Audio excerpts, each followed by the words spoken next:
Good morning everybody. Student, आज हम देखेंगे कक्षा 8 के लिए हिंदी सेकंड लैंग्वेज यानी कक्षा 8वीं के लिए द्वितीय भाषा हिंदी द्वितीय भाषा के अंतर्गत हम पाठ का शीर्षक पाठ जो है 7वां है।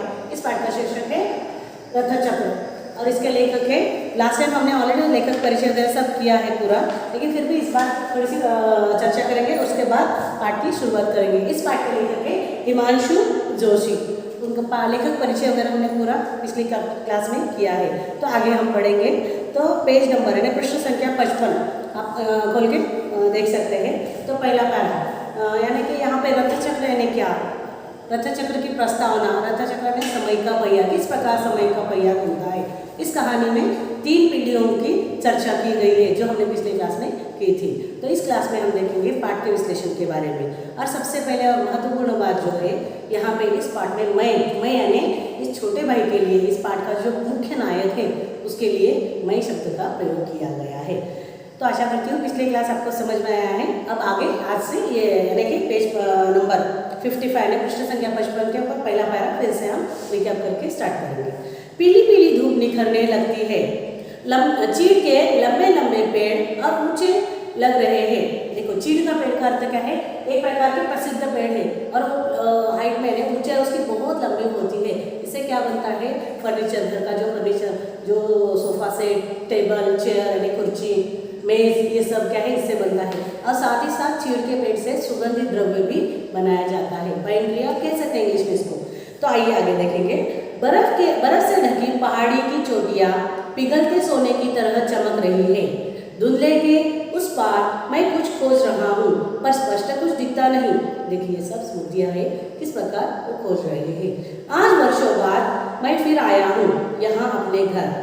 यहाँ के कण कण में शैशव की कितनी ही हर्ष विषाद की स्मृतियाँ बिखरी पड़ी है। शैशव का अर्थ होता है बचपन। आप टेक्स्ट बुक में देख सकते हैं, यहाँ पे दिया गया है। शैशव का अर्थ है बचपन। हर्ष विषाद का अर्थ है सुख और दुख। जिस प्रकार जीवन में सुख भी आता है, दुख भी आता है, एक ही सिक्के के 2 पहलू है, सुख और दुख। उसी प्रकार हर्ष विषाद का अर्थ है सुख और दुख। स्मृतियाँ यानी यादें, जो आपके भूतकाल में जो भी आपकी अच्छी घटनाएं हैं अथवा बुरी घटनाएं जो आप स्मरण में आने के याद में रखते हैं। फ्लैशबैक में अगर गए, आपको किस प्रकार पता चलता है क्या हुआ क्या नहीं, तो उसको कहा जाता है स्मृति यानी यादें। आगे देखेंगे। पिताजी का स्वर्गवास हुआ तब हम छोटे थे, यानी जब लेखक के पिता का स्वर्गवास यानी मृत्यु हो गए थे तो लेखक बहुत छोटे थे। माँ का बिलक बिलक कर रोना, दादी के कभी न थमने वाले आंसू, बाबा का कोरा कागज सा चेहरा आज भी अनायास याद आते हैं तो अजीब सिरहंसी होती है और मैं कांप उठता हूँ। अनायास ने अचानक। देखिए, इतनी मर्म भाव बहुत दिल को छू लेने वाली ऐसी ये कहानी है समय चक्र।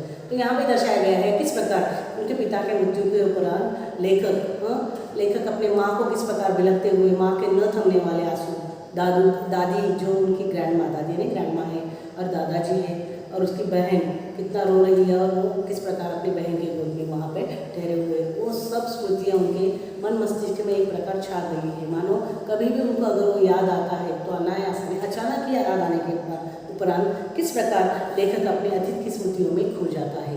यहाँ पे बहुत ही दुखद जो समय चक्र का यहाँ पे दिखाया गया है। पहिया किस प्रकार घूमता है, खुशी, सुख और दुख यानी खुशी और दुख किस प्रकार जीवन में आते हैं, यहाँ पे दर्शाया गया है।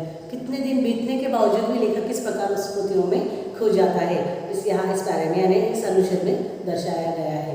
तो वह यादें उन्हें खोते ही लेखक क्या करता है, अनायास ही अचानक उसको याद आते ही वो कांप उठता है और जैसे मानो वो घटना अभी अभी ही घटित हुई हो। आगे के बारे में देखेंगे।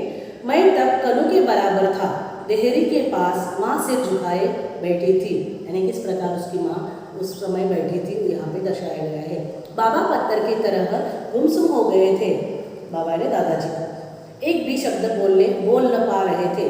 दीदी मुझे गोद में उठाए चुपचाप रो रही थी, बस रोए ही जा रही थी।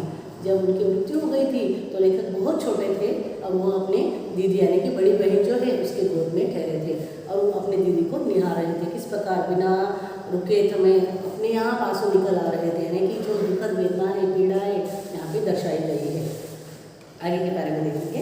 पिताजी की अकाल मृत्यु ने बाबा को और बूढ़ा बना दिया था। देखिए, देखिए चिंता और चिता किस प्रकार रहती है। हाँ, चिंता यानी कि मन मस्तिष्क को खाती है। चिता तो केवल शरीर को जलाती है, किंतु चिंता जो है वो पूरा मन मस्तिष्क यानी कि समय से पहले बुरा बनाती है। यानी चिंता इतनी भयानक होती है। चिता तो केवल सेज के ऊपर, सया के ऊपर रखे हुए शरीर को ही जलाती है, किंतु चिंता पूरे मन मस्तिष्क को, इंसान को जिंदा होते हुए भी इतना खा लेती है। यानी समय से पहले उसको क्या करती है, इंसान को बूढ़ा बना देती है। हाथ पाँव अब अधिक चल न पाते थे। स्मृति भी अब किसी सीमा तक साथ छोड़ रही थी। यानी कि दादाजी जो उनके थे बूढ़े हो गए थे, पिताजी। यानी कि अगर आप सोच सकते हैं किस प्रकार अगर पिता के सामने बेटे की मृत्यु हो गई तो उस पिता की वेदना का आप अर्थ लगा सकते हैं। हाँ, अगर आप दूसरों को देख के भी कितना सहम उठते हैं तो उस पिता के ऊपर क्या बीती होगी। बातें करते करते बहक उठते, बार बार कोई बात बताने पर जल्दी भूल जाते। देखो पिता अपने पुत्र की तरफ कितना अटैचमेंट, यानी क्या कहता है, एक प्रकार का रिश्ता बन जाता है। अगर वो अचानक उसकी अकाल मृत्यु हो गई तो उस पिता के ऊपर क्या बीतती है यहाँ पे दर्शाया गया है। और बार बार एक ही बात बताने के ऊपर किस प्रकार लोग भूल जाते हैं, यह भी यहाँ पे दर्शाया गया है। अगले पैरे में देखेंगे, दुकान का जितना उधार जिनके पास था सब लोगों ने ठेंगा दिखाया। देखिए ठेंगा दिखाने का अर्थ यहाँ पे दिया गया है देने से साफ मना करना अथवा बातों के ऊपर मुकर जाना अथवा निराश कर देना। यहाँ पे देखो उनका बिजनेस था, यानी व्यापार था, क्या था, उनका दुकान था। पिताजी के अकाल मृत्यु होने के कारण जिनका आना था, यानी कि जो पैसे देने वाले थे, उन लोगों ने क्या किया, ठेंगा दिखाया। यानी उन्होंने अपनी बात से वो मुकर गए, यानी कि सब लोगों ने क्या किया, ठेंगा दिखा दिया। तो उसके बाद देखेंगे, सगे संबंधियों ने सहायता करना तो अलग रहा, पिताजी की आकस्मिक मौत का पूरा लाभ उठा लिया था। दोबारा अपनी रकम वसूल करने से भी वे चुके न थे। देखिए कुछ लोग ऐसे भी रहते हैं अकाल मृत्यु की वजह से, जिनके पास से पैसा आना होता है वो तो देते नहीं, ठेंगा दिखा देते हैं। लेकिन इनके पिताजी जो थे लेखक के, जिनको पैसे देने वाले थे, उनके पिताजी ने देने के उपरांत भी फिर से पैसे वसूल करने के लिए अटके थे, यानी कि आके बैठे थे। तो यहाँ पे क्या दर्शाया गया है, देखिए अच्छे इंसानों के अथवा अपने जो सगे संबंधी है अथवा मित्र है, ऐसे समय में ही अच्छे मित्र की पहचान की जाती है। लेकिन यहाँ तो लेखक के रिश्तेदारों ने के साथ साथ जो भी आस पड़ोस के थे और जो भी बिजनेसमैन यानी कि व्यापारी थे, उन्होंने जो वसूल होने के बाद भी उनके पीछे पड़े थे और ऐसे समय में उन लोगों की भी उन्हें पहचान हो गई। चलो आगे पेज पर लौटिए और आगे देखिए, किसी पड़ोस दुकानदार ने ग्राहक तोड़ लिए थे। देखिए थोड़े दिन दुकान बंद रहने के कारण अगर आजू बाजू आमने सामने अगर दुकानें हों तो उनके दुकानें यानी ग्राहक कहाँ जाते हैं, दूसरे दुकान के ऊपर चले जाते हैं। ग्राहक यानी जो खरीदने के लिए आते हैं उन्हें कहा जाता है ग्राहक। किसी ने अपने बगल की हमारी ज़मीन दाब ली थी, ज़मीन भी थोड़ी सी हड़प ली थी। घर बाहर के सभी लोग जैसे हमें नोचने के लिए खड़े हो गए थे। कोई भी तो अपना नहीं दिखता था। बाबा बूढ़े थे, हम छोटे। देखिए हमेशा कहा जाता है बड़ी मछली छोटी मछली को निगल जाती है। तो यहाँ पे देखो किस प्रकार अत्याचार, अगर कोई थोड़ा सा झुके तो उनको और झुकवाते हैं अथवा और दबा के उनके ऊपर अपना राज अथवा अस्तित्व स्थापित करते हैं। तो यहाँ पे उनके पिताजी का मृत्यु होने की उनके पिताजी के मृत्यु होने की वजह से उनके दादाजी को दबाकर यानी कि उनको अपने अंडर में लेकर उनके ऊपर दबाव डालकर उनको दबाकर उनकी जो ज़मीन थी वो भी हड़प ली थी। और पिताजी के जाने के उपरांत वो कुछ बोल भी नहीं सकते थे, दुख में ही थे। इसलिए किस प्रकार उनको नोच के खाने के लिए तत्पर थे, यानी उनको दबाकर उनके ऊपर अपना प्रबल अस्तित्व दिखाकर किस प्रकार उनको नीचा दिखा रहे थे, यहाँ पे दर्शाया गया है। आगे के बारे में देखेंगे। एक दिन बाबा ने बड़े भैया को बुलाया, पता नहीं क्या कहा कि बड़े भाई सारा दिन उदास रहे। देखिए एक दिन उनके दादाजी ने बड़े भैया को बुलाया, लेकिन पता नहीं चल रहा था क्या कहा उन्होंने, क्योंकि बड़े भैया जो थे वो होने रहे, दिन भर क्या हुए, उदास ही रहे। शाम को खेत से लौटते समय मुझसे बोले, जीतू मैं पढ़ने अलमेड़ा जाऊँ तो तू घर का काम देख लेगा।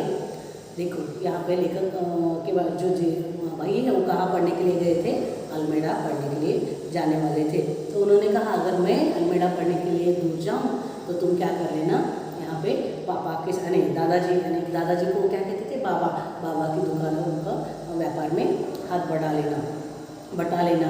मेरी समझ में बात नहीं आई नहीं। मैंने भैया पढ़ने जाए, यानी कि उनके जो बड़े भाई वो पढ़ने जाए, यह ठीक है, लेकिन घर में मुझे क्या देखना है और कैसे। देखिए, छोटा भाई होने के कारण उनके लेखक के बड़े भाई ने क्या कहा कि तुम क्या करो, घर में घर में मैं तो पढ़ने के लिए कहाँ जा रहा हूँ, अल्मेडा जा रहा हूँ, तो तुम क्या करो, यहाँ पे घर पे रुको और दादाजी के काम में सहायता करो। तो छोटे भाई होने के कारण उनको लगा मैं किस प्रकार दादाजी की सहायता के बाबा की सहायता कर सकता हूँ। उनके समझ में नहीं आया, भैया पढ़ने जा रहे हैं, अच्छी बात है। तो देखेंगे तो सारा दिन इधर उधर मित्रों के साथ घूमता रहता है। देख ना, बाबा बूढ़े हो गए, इतना बड़ा कारोबार है, उनसे दुकान में अधिक काम नहीं हो पाता, मुनीम रखते हैं, लेकिन वे भी लूटमार खसोट से कसर नहीं छोड़ते। तो स्कूल से लौटकर सीधा घर आया करना, किसी काम में मदद कर देना, इससे बाबा को बड़ा सहारा मिलेगा।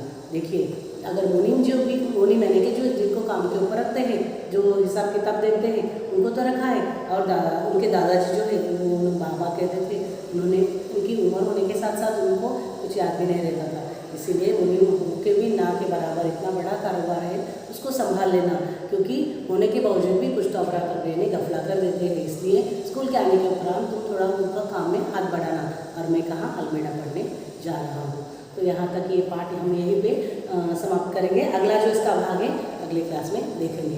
तब तक के लिए पाठ अच्छी तरह पढ़िए, उसमें आए गए शब्दों को ध्यान कीजिए, घर में रहिए, सुरक्षित रहिए। धन्यवाद।